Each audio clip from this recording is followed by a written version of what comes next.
Whilst we're talking about some of the psychological factors of telephone prospecting, let's look at some myths and truths about cold calling, or so-called cold calling. In many cases, we're not cold calling at all. We're actually warm calling, because we're phoning people that may already know us, we may have even written to by email, or had some form of contact online.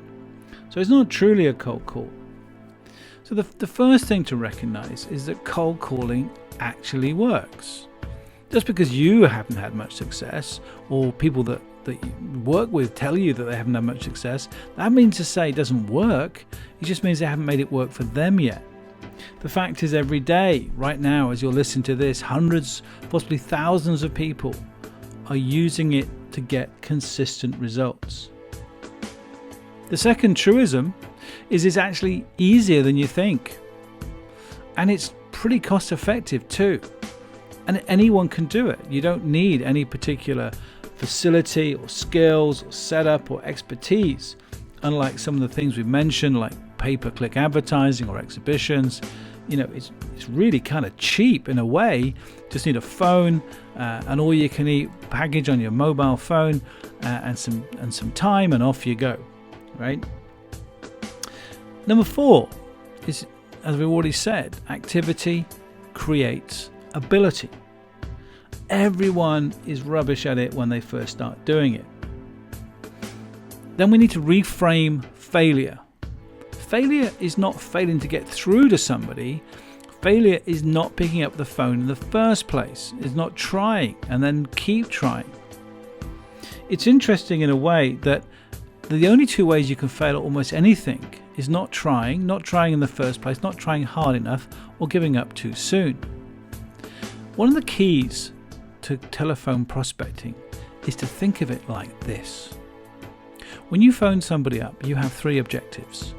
What you would ideally like to achieve is an appointment, an opportunity to talk to them in specific terms about some offer or service or product you have. Number 2, your secondary objective, your fallback objective, if you like, is to make a good impression, is to leave a chink of the door open so that when you call back in a few weeks or a few months, they have a positive recollection and reputation of you. And the third area is to get a bit more information, perhaps information that you can only glean from that person, is not available to you on the internet, which you can then use perhaps to choose an appropriate time to call them or an appropriate conversation to have in the future.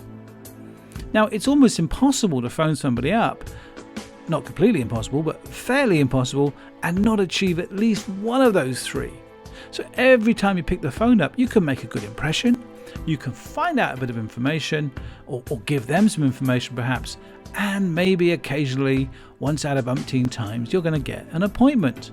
You will get those experiences where you phone somebody up and you've never spoken to before, and they go, "Do you know, it's funny that you called me because I was just talking to my manager about this yesterday." And those kind of weird synchronistic conversations will happen, but they only happen if you take action and you apply yourself. Now, next kind of truism here is if your competitors are doing it and you're not, you're in trouble. So if nothing else, do some to stop them getting an advantage.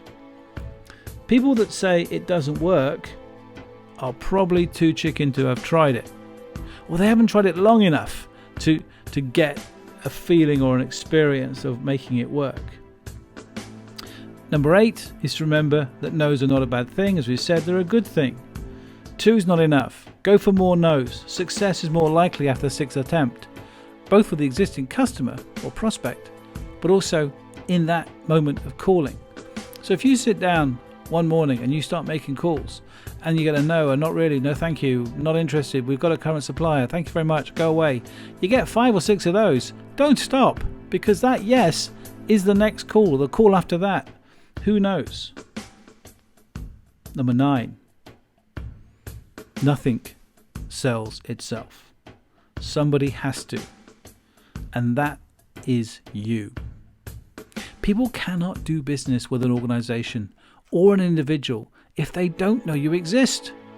So if nothing else, you just need to get that message across We're here, we're good at this. When you need us, this is how you contact us. Number 10, people know who we are. They probably do not. We sometimes have this thinking that if they were interested, they would contact us. We've sent them some emails. They've bought from us in the past. Surely, if they wanted anything, if they had a need or a requirement, they would come back to us. Now, this is a big mistake thinking that. People basically are, this is an unfair statement, lazy or lazy-ish. They would do the easiest thing. The easier you make it to keep in contact, the easier you make it for you to be dealt with by the customer, the more likely they will keep dealing with you. So be there, be proactive, anticipate needs, and keep in contact. Questions are the key to making an effective cold call, not pitching or presenting. I will discuss this a little bit later on. A myth is that you've got to have some amazing pitch or gift of the gab kind of patter. That will turn people off in today's business almost faster than you can imagine.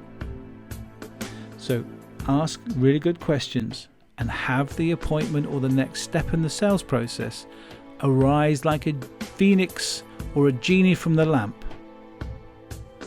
And finally, this is a big myth, or a big truism I should say, is that a handful of salespeople make the majority of sales. Now, whether it's 5% or 10% make 80% of the sales, what the exact numbers are will vary. But the fact is, there is this sort of Pareto or 80-20 skew between activity and results. If you phoned 100 people, there might be a percentage of them in the market at any one time. Whether that's 5 or 10 or 20%, that may vary. But the fact is, you have to find those people before anybody else does. So the Mercedes style of symbol you can see on the page here puts this really nicely. You have to have a AAA business approach. You have to keep and maintain the right level of activity. You have to maintain and have the right attitude towards prospecting. And the third A is accountability. But what does accountability mean? I understand the other two you're thinking. Accountability means kind of personal responsibility. Simplest way is stop making excuses for not picking up the phone or not doing sales prospecting either to existing or new customers. I'm too busy. It's too difficult. No one's interested. I don't have the time. Or I only get receptionists. No one will put me through. They're never there when I phone up. I've sent them an email. If they wanted us, they would contact us. Take responsibility. Start tomorrow giving up on excuses. Simple, simple, simple. Activity, attitude, accountability. That's the key to getting the truth out of cold calling.